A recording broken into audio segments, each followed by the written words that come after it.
Before we begin, I want to quickly explain what augmented reality, or AR, actually is. Augmented reality is when digital elements like animation, sound, or interactive characters appear on top of the real world through your phone or tablet. So when you point your device at one of our pages, the artwork comes to life. Characters move, environments animate, sounds build atmosphere, and children can experience a story in a more immersive and multi-sensory way. It's still a book. It's still reading. AR just adds another layer, one that can support focus, understanding, and joy, especially for children who don't always connect with traditional books. All right, let's get into today's conversation. Hi everyone, and welcome to Mixed Reality Conversations, where we explore how technology, creativity, and inclusion are reshaping the way children read, learn, and experience stories.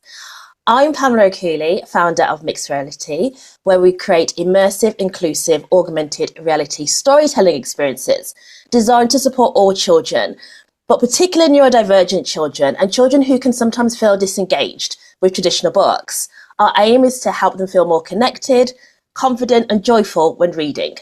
Today's conversation is titled Reimagining Reading with Augmented Reality, and we're diving into one of the most exciting and often misunderstood developments in children's literacy, how AR can shape the way young people engage with stories, and importantly, when it works, when it doesn't, and what we all need to consider.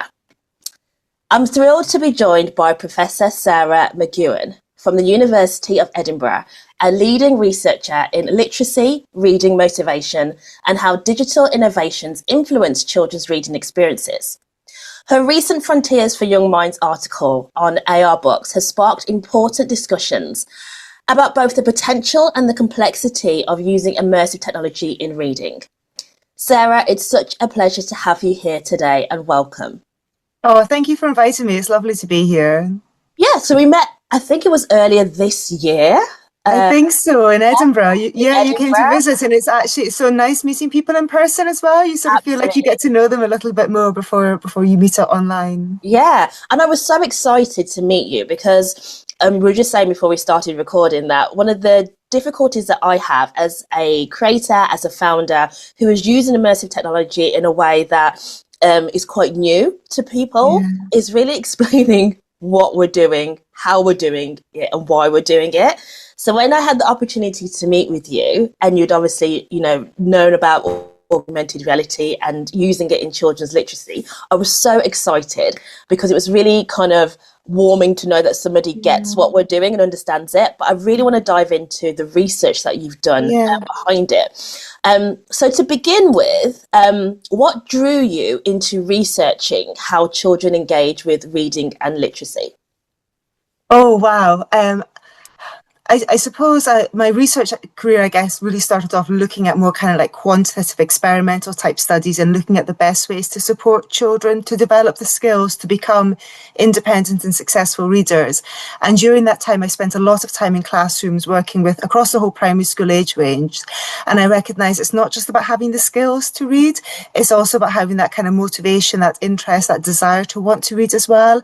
And there was actually very little research at the time looking at motivation and engagement in reading. And so to me, this was something that was really important. If we want children to become successful, confident, independent readers who can use reading in ways that support their learning, but also their lives more generally, then we need to kind of spark that interest and desire to read. So that sort of led me into a career, I suppose, looking at these concepts.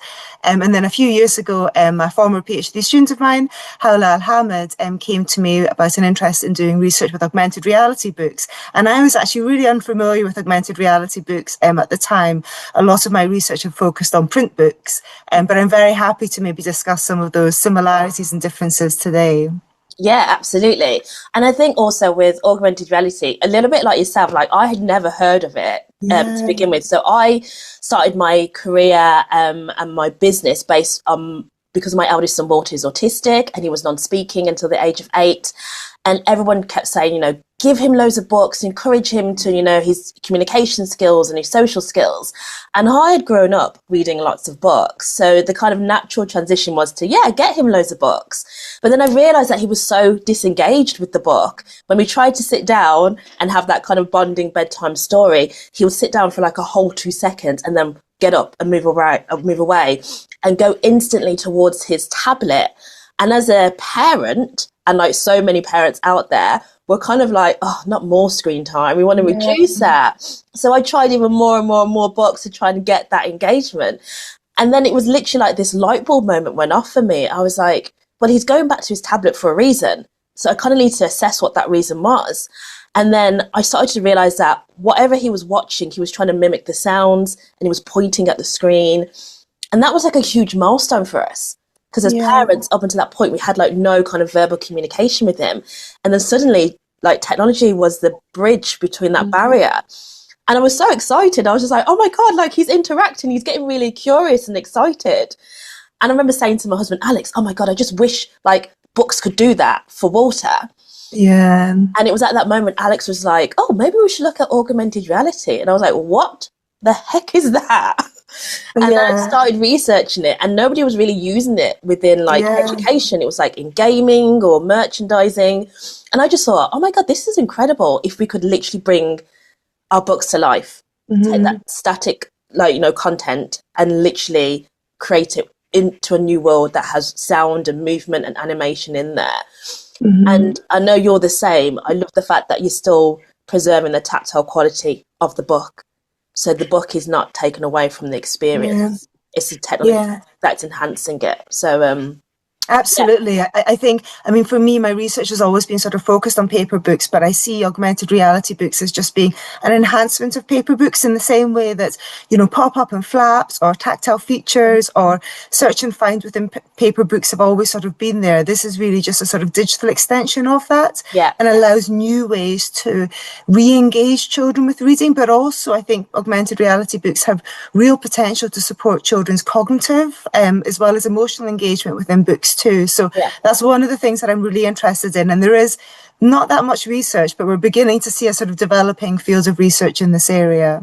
Why do you think that is the case about the lack of research? Do you think it's just because it's a topic that it's still quite new, or what is your reason behind it, do you think? I think it is still quite new. I think that there's still not a lot of augmented reality books available. And so I think people's level of awareness around augmented reality books is very minimal.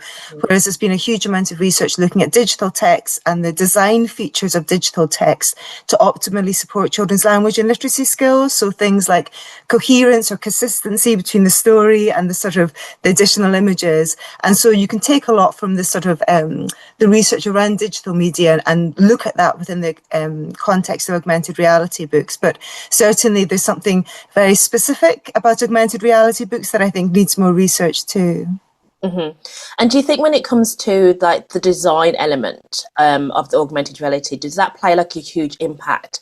Because I remember when I first was thinking about turning my book into an augmented reality book, and I did my own research, and I really struggled to find any books, AR books out there. And the ones I did find, granted, it was very much in the early days of augmented reality, so we know that technology has advanced so much since then. But sometimes I think people see AR as a bit gimmicky. They associate it with like Snapchat filters or those kind of things. So when it comes to the actual design of the app, does that play an important part for the whole experience? Absolutely. I think some of the research that we've been doing with children has been sort of eliciting children's perspectives and experiences of augmented reality books. And I always feel like we have to listen to children and what they say and what they're looking for, and in order to sort of inform the design work that goes on. So I think what's very important is that the story in itself is a sort of high quality story that is enjoyable, engaging, empowering, whatever it is that the writer is trying to do. There is a high quality story in the first place. But I think the augmented reality features, I think what you really want is that level of consistency, so that the augmented reality features are consistent with the story. There's no conflicts there, that they can also build on the story as well. Children speak about really enjoying that opportunity to visualize a book from different angles. Mhm. or to see what the author's imagination, what they were thinking about when they were recreating the scene as well. And they talk about augmented reality being a much more immersive experience within Yeah. a book too. So I think I think that immersive experience comes when there is that alignment between the story and the digital features too. And then I think there's also potential, for example, through sound to create the sort of the feeling of the story as well. And then also opportunities to extend children's thinking and understanding through comprehension questions as well, if that's something that authors want to add to. So there's lots of different ways in which augmented reality can be done. It can probably be done well or poorly. I think it might look different in fiction versus non-fiction books too. And of course, it's possible for children to still enjoy an augmented reality book without the AR features enabled too. Like these are often just really high quality books in their own right. Yeah, absolutely. Do you think there is this fear that if, for example, a lot of books became augmented reality books, that children would then shy away from actual traditional hard copy books? Do you think that's a fear that many people have? Whether it's Yeah. fear with parents or maybe the publishing industry. I would love to know like your thoughts on that. I think it might be a fear. It wouldn't be based on any research evidence. So there's no research evidence from that. So one of the studies that we have done quite recently is with children who've got difficulties with reading in particular. So these were, we had 32 children in our study and we got them to read an augmented reality book in pairs or read an augmented reality book without the features enabled. And we found that for those children who read the augmented reality book, there was twice as much book talk afterwards, suggesting that they were enjoying discussing, sharing the book a lot more. And actually for children with difficulties in reading, often they can have anxiety, they don't like to talk about books. So we really see this kind of positive benefit for augmented reality books for children who've got difficulties with reading. It's just whether they can take those sort of discussions and then transfer them to traditional paper books after. That's something that we don't know. But I think if you've got children who aren't reading and they aren't enjoying reading, I don't think giving them more of the same is the answer. I think Yeah. that augmented reality books just have huge potential to connect with children's interests in technology and to see how paper books can be enhanced, and to think critically as well about how they might want to enhance paper books too. Yeah, I think I love it for so many different reasons, but my children's book, Buster Finds His Beat, is about an autistic boy. Yeah, And when I wrote the story, yes, I had my son in mind because from a representation point of view, being mixed heritage, we really struggled to find yeah, books that had Black, Brown or mixed heritage children as the protagonists, who were also neurodivergent. So that was like, yeah, that was something that was very much at the forefront of my mind when I was writing the book. But then when I was writing the book, I was also like, oh, this would be so exciting if a child who wasn't autistic, who had no experience about neurodiversity, could literally learn about what it feels like to have, for example, sensory overload or to yeah, have high levels of anxiety. And the technology, it literally allows you to, step into that character's world and, yeah, gain that level of empathy and understanding, which I think is really, really powerful for children, for everybody, but children in particular. And I would just really love to know your views on how we can use immersive technology like AR to simplify maybe complex topics like autism, which is very difficult to explain to a 5-year-old what mm-hmm. autism is. So yeah, Mm-hmm. how do you feel about Yeah, using immersive technology in a way to kind of break down those barriers to start those yeah. conversations? I think that's a really original idea, actually, not something that I've really thought that much about before. So, in addition to some of the work that we've been doing with augmented reality books, we also have another kind of strand of research looking at neurodivergent representation within fiction books and looking at neurodivergent children and young people's perspectives of the benefits of this. And they talk about, supporting with kind of self-understanding, better understanding other neurodivergent identities, just feeling happy, feeling a feeling of joy of seeing themselves represented in what they read, feeling a sense of belonging as well. And I think it's just important that all fiction books reflect the world that we live in, whether it's our lives, our identities, our experiences. And as you said, we also need to think about this intersectionality as well. So our identities are reflected by, maybe our gender, our ethnicity, our neurodivergent identity, whatever it might be. And so we need more books with characters that just reflect the diverse, rich and diverse society that we live in. So I think that that's something that's really really important. And I think there's really a growing body of research recognizing the importance of these, of better representation and the benefits that this can have for children. Also, as you said, it being a powerful tool to increase peers' understanding. I think when you're talking about neurodivergent identities with children, so a lot of our work was with young people and with adolescents, where I feel like they have a more developed understanding of what that might be. Whereas I think for children, books are just a really powerful way to sort of develop that knowledge and that understanding and that empathy, as you spoke about as well. And I think anything that can can help them to understand that better is always going to be an important thing. So the idea of kind of sensory stimulation or overload, that might be better demonstrated through an augmented reality book, for example, than through a kind of traditional paper book, because it gives that sort of extension of what the paper book's saying to really understand what that might feel like for a person too. So yeah, I hadn't thought about it that much, but I think definitely I can see so much potential with that. Yeah. And I mean, you're aware of the dire statistics when it comes to reading for pleasure on the decline. I think it's something like it's the lowest levels that it's been in like 20 years. On your kind of professional and personal opinion, why do you think that is? Why do you think we are now seeing the lowest levels when it comes to, enjoyment for reading? Yeah, so I think you're probably referring to the National Literacy Trust, who've been tracking children and young people's reading for the last 20 years. And I work actually really closely with the National Literacy Trust on a number of projects. And I think there's maybe another number of reasons for this decline. I think that obviously children's lives are very different to what they were like 20 years ago. And I think technology does play a more dominant part in children and young people's lives as well. But I also think that books are maybe seen to lack relevance now. I think that the pace at which society is changing is maybe the publishing industry isn't necessarily keeping up with that. And I think children and young people want to see their lives, their interests reflected in what they read.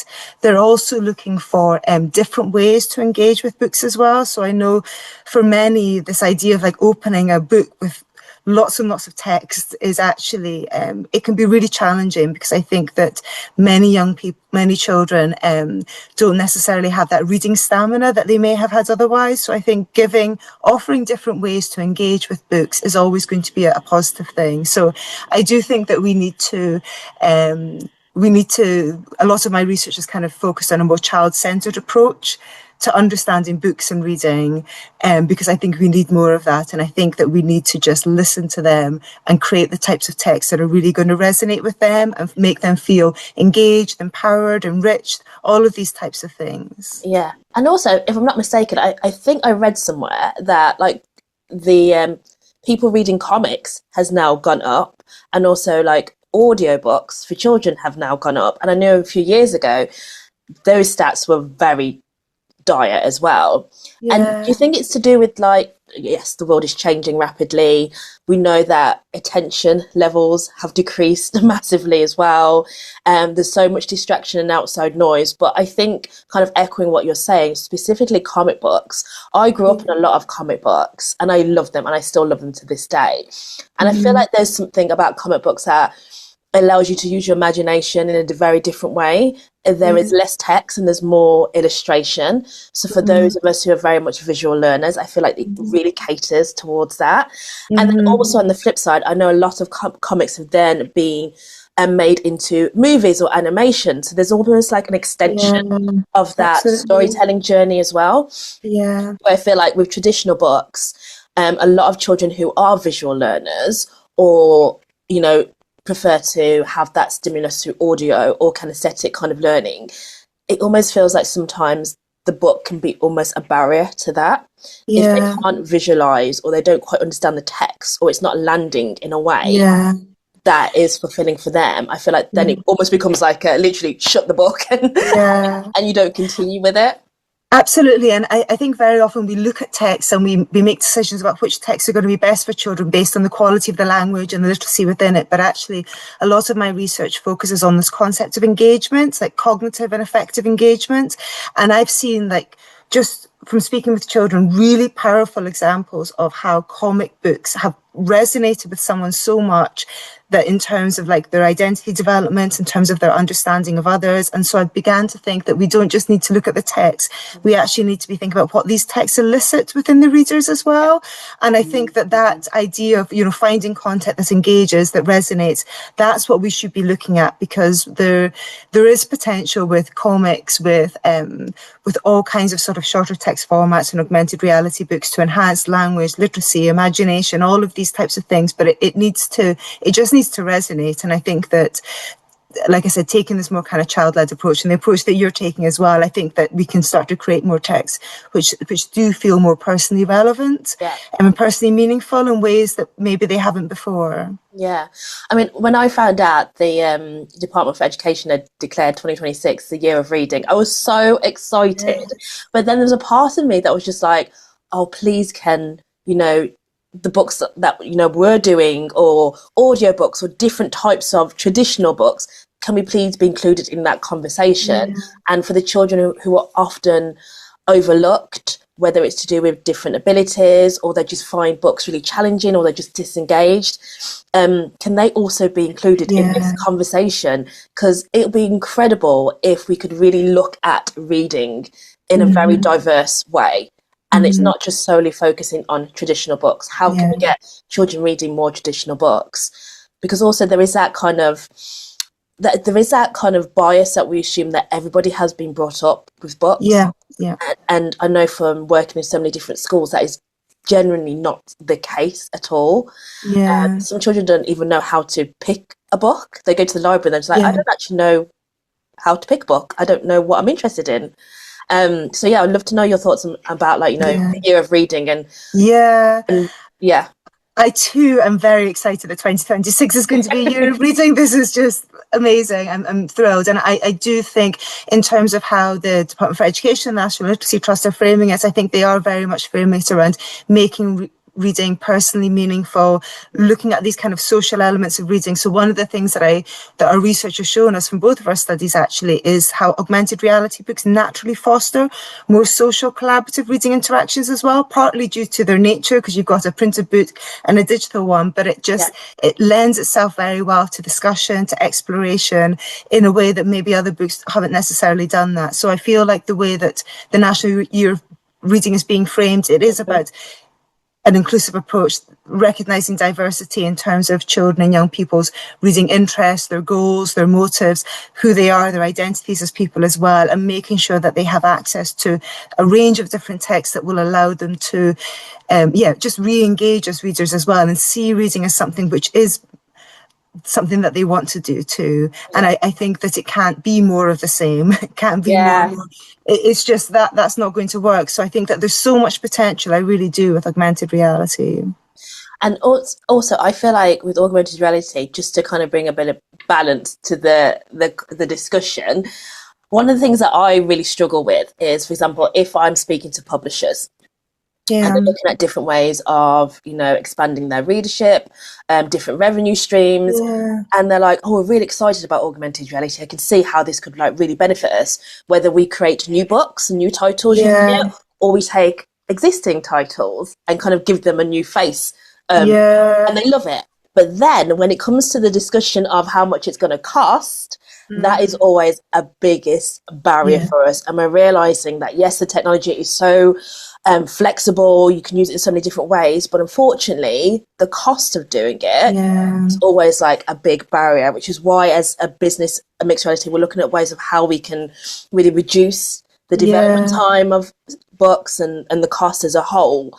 I don't know how you feel about, does that still come up in the topic of conversation, why publishers are not maybe utilizing augmented reality to the fullest? Do you think it's because of the cost, or is it because they are still not quite aware of the benefits of it? What's your thoughts on that? I'd imagine that I suppose the publishing industry will probably be driven by where the demand is. If there's a demand for a certain type of book, and if it's going to bring in revenue, then I can imagine that this is something that they would invest in. I know from some of the research that we've done with teenagers talk about books being too long, too thick. Like they want shorter text, but actually when you then speak with publishers, there's financial implications of creating which I hadn't really thought about before. I was like, oh, let's just share the research and this should land. But actually there is often tensions between what the research is saying and what we know about engaging children and young people as readers and actually what's feasible there. So I do think that there's conversations and compromises that maybe need to be had, and I wouldn't know the most cost-effective way of doing it. I think the question of whether augmented reality books need to be created as augmented reality books from the outset, or whether you can add augmented reality to an existing book, I would say that ideally, in terms of the sort of planning, it would be planned as an augmented reality book from the outset. But I think that if it's applying it to a book that already exists, it's about obviously recognising intellectual ownership of whoever's contributed, but also that consistency. I mean, making sure that it is supporting the understanding of that book, that it's building on that book, and that it's not creating just lots of like jazzy, like fun features just for the sake of it. Because actually there's lots of research around an area called seductive details, and it's this idea that if we are drawn to like seductive details at the extent to which we will not focus on other things as well. And I've not seen an augmented reality book that's done this before, because all of the ones that we've worked with have had that consistency between the AR features and the book itself. But if you've just got random music playing or something like that over a book, then it may not, it may reduce the quality of the reading experience too. During your research, did any of this come up about the accessibility of it? Or I don't know if accessibility is the right word, but with our book, for example, you have the book and then you can use your phone or tablet and place it over the pages, and then you can see it becomes an interactive book. During your research, did anybody kind of come up with the whole kind of like, if you're just doing it on your own, do you have to put the tablet down and then turn the page, or do you have to use it with one hand and then turn the page? Because we've been doing quite a lot of our own research with our customers who absolutely love the book.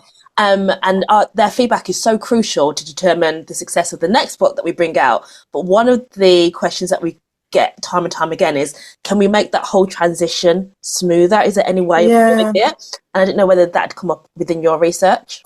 So in the first study, we gave all children the opportunity to either read the book alone or to read it in a pair with someone else. And quite a few of the children chose to read it alone. And actually, based on the kind of post-study interviews, they all said that in future they prefer to read the book with someone else. So we've begun to think of AR books as being, great books in their own right, but actually really being able to kind of nurture those social reading experiences as well. Particularly, I think, for children who've got difficulties with reading. So it was often those children who had difficulties with reading who chose to read alone because they were worried about their friend maybe seeing, their reading skill. But actually after that, they were like, I really want to do this with someone else. So I think if you're working in pairs, I think that it gets over a lot of the issues, and they tended to say that they would want to take it in turns, who would turn the book, who would like hold it. And I think they like being able to sort of manipulate the iPad as well, and being able to see it from different angles. I think there are issues in terms of it's sometimes better at a table as opposed to doing it somewhere else. So that kind of idea that you're sitting in bed is just a little bit harder in that kind of way. So I think it does lend itself to different types of reading environments and behaviours. But actually, I do like it can actually be quite hard to find books for children that really support these social reading experiences. And I think AR is like a really great example of that. Yeah. So if you had a parent, for example, who was saying, I really want to encourage my child to read more. They're so disengaged, they find it really boring, or they struggle with the text. What would you say some of the benefits of maybe an augmented reality book could bring to not just the child, but also the whole kind of, bonding together, collaborating with the caregiver, the parent and the child? What would be kind of the key points that you would re-emphasize with that? Yeah, I would say, first of all, I think it's important that the story from the outset really aligns with what the child's interested in. And it may be that they see parts of their identity, their experience reflected in what they read. It may be that it just aligns with their interests. If it's a non-fiction book, for example, it may be that they want an adventure story and it's an adventure story. So I think that connection to the story is needed. I think that the augmented reality does give that additional immersive experience and that sort of extension beyond the paper book as well. And I think that for a lot of children, it is often their first opportunity to see something like that. And I think it can help them to just see books differently. I think if you're a child who's been struggling with reading and you've had repeated negative experiences with reading, you just begin to think that books aren't for you and they're not something that you want to do. And I think it can take quite a lot to kind of shift those perceptions. And I think augmented reality is a great way to shift those perceptions. And I think that it's just about taking those augmented reality experiences and then hopefully transferring them to other text types as well, whether it's comic books or whatever that might be. So I definitely think AR has got a lot of potential to shift perceptions of what books are, what books can be, and how we can be more actively involved in stories as well. Yeah. Because I think that it does, you have a lot more agency as a reader too. And I like that as well. Yeah. And I think children like that too. Do you think the actual like word augmented reality, do you think, because when I was speaking to a lot of people and they're just like, what does that? They all said to me like, that sounds really futuristic. And then you're pairing something that sounds quite futuristic with something, a book, which is very traditional. Yeah. And sometimes I feel like, is there any other way of simplifying what it is without using the word augmented reality? I don't know what your thoughts are on that. Because this is just a really selfish question for myself, if I'm being honest. Yeah. Because I'm thinking about our marketing and our language. I'm thinking, is augmented reality the right word that we should be using? I know that's what the tech is. Yeah. But I don't know what your thoughts are on that.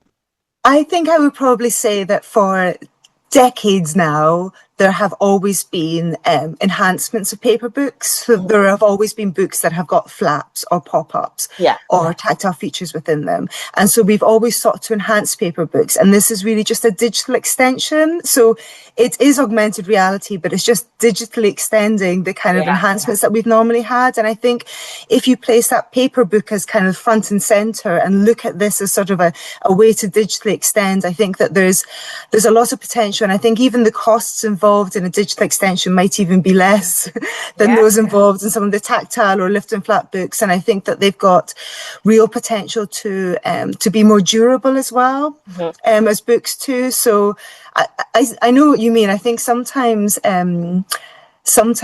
terminology can put people off, and actually even some of the work that we've been doing with young people, we've been asking, why they're not reading. And it's basically a lack of relatable messaging. Like, we're not talking to young people in their own words, in their own terms about why they want to read. We keep saying, to help with escapism or take you to another world. And that's not what they care about. Like, they want relatable messaging. And I think we all want relatable messaging. We all want to hear something and immediately we get it and we care about it. And maybe augmented reality is just too tech a word. And it's focused on the digital, when actually it's really about enhancing the quality of these kind of paper book experiences. Now that's really interesting. I think the language that we use sometimes, like, we know our goal as a society is to get children to feel confident with reading and see themselves in stories, which is super important, not only from a representative point, but also to help with, building self-esteem and confidence and all the rest of it. But it's really interesting that sometimes that we don't, just kind of echoing what you said, we don't speak enough to the children that we're trying to help. And for me, I know that I'm really, as a business, I'm really trying to, have an incredible product. And yes, I know the benefits. And yes, it's going to help loads of children. But it's also like, but how am I going to convey that message in a way that people go, at least be curious about it? Because sometimes when people go, oh, what do you do? I'm like, I create augmented reality books. And they go, okay. And I'm like, you don't know. I know you don't know, but you're just being really polite. I kind of tell them a little bit more, we bring stories to life. They go, so it's a pop-up book. I'm like, no, it's not a pop-up book. Or they get confused with VR. And you're like, no, it's not I know. So I think that's really important. And one thing that I have been doing recently is been asking my kids, how would you explain Mummy's book to your friend? Because they know what augmented reality is, because they see Mummy and Daddy use it all the time and they've grown up using it. But I was like, how would you explain it to your friends? It's been really interesting, the choice of words that they're using. And sometimes it's like really simple words. I'm thinking, thank you, son. I'll just make a note of that. But it's really important, because I'm like, if we don't actually ask the children who we're trying to help what they actually want, then we're always going to be doing it from a point of what we think they want, and that's not always necessarily the right way. So yeah, I think that's really important. But yeah, I am really excited for the year of reading. I really, really hope that we hear from different voices of people who are doing things from different perspectives. Definitely. I think that's really, really important. So I've got some quick fire questions for you before we wrap up. Of course, yeah. Okay, so your first one is a children's book you think every teacher should read. Oh, It could be my goodness. Or it could be parent or even child if you want. So this is actually quite a chunky fiction book. I've actually just recently read it as part of a UKLA book award that I'm involved in. It's called Mayo and the Sea of Words. And basically it's about this character. She's 12 years old and her superpower is that when she jumps on a book, she absorbs all the emotions that readers have ever experienced while reading that book. And it sort of teaches about the kind of the emotional power that books can have on us, either in kind of positive or negative ways. So I think I really like that book. It was a really original idea. So maybe that's the one that I would recommend. Oh, I love that. One myth about reading or technology you'd love to bust. That big, thick, chunky books are best. Yeah, that's a good one. I like that one. A habit or practice that helps children fall in love with reading. I think, and you mentioned this earlier a little bit too, but I think developing children's skills in choosing books. So very often if children haven't read, if they don't consider themselves readers, they're just not aware of the different types of experiences that books offer. And in some of our research, we've been teaching children how to choose books, and actually we found that to be quite transformative, that they then feel that they have more confidence and skill to choose books that are kind of personally relevant and meaningful to them. So I think developing skills in choice is really important. Love that one. And the last one thing you wish every policymaker understood about literacy. That motivation and engagement are absolutely essential, and that they develop the skill as well. And that literacy isn't just about developing skill, it's also about developing a desire to learn, a curiosity about the world, and an opportunity to feel empowered, to feel empathy for others as well. I think there's a whole range of social and emotional benefits that come from reading, and I think we need to focus on those and not just simply focusing on the sort of language and literacy benefits. Here, love that. Are you going to be doing any more research soon? I hope so. We're applying for some funding at the moment for a number of different projects, but we're finishing a lot of things up. So we've just had a paper recently accepted for publication on reading and wellbeing with children. So I'm really interested in exploring some of the more wellbeing benefits associated with reading. So yes, I will let you know. I'd love to do more AR research because actually there's so much potential and it's a really understudied area too. Yeah. Oh, well, fingers crossed for the funding. Yeah. And you know where I am if you need to do AR research. But yes, Sarah, thank you so much for sharing your insight, your research, and also your reflections with us today. I think what I've loved about this conversation is the reminder that like technology on its own isn't the answer. It's how we use it. And at Mixed Reality, we are a believer that AR should never replace the magic of reading. It should enhance curiosity and support understanding and open those new pathways into stories for children who might not connect with traditional books. And your work really reinforces the importance of intentional and thoughtful and evidence informed design. So to everyone watching, whether you're a teacher or a parent or a publisher or someone exploring what the future of reading could look like, we hope this conversation has given you some new ideas, questions and possibilities to consider. So if you'd like to learn more about how AR can be used meaningfully in schools, or you want to follow Sarah, I'm going to put her details on there so you can connect with her as well. And of course, you can follow Mixed Reality on all our social media platforms. So Sarah, thank you again for your time, for the incredible work. It's been lovely to see you. You're doing incredible to see you too. And hopefully we can have another conversation. And yeah, I'm really looking forward to 2026, the year of reading. Yeah. Awesome. Thank you so much. Perfect. Thanks a lot. Bye. Thank you. Bye. Bye. Brill.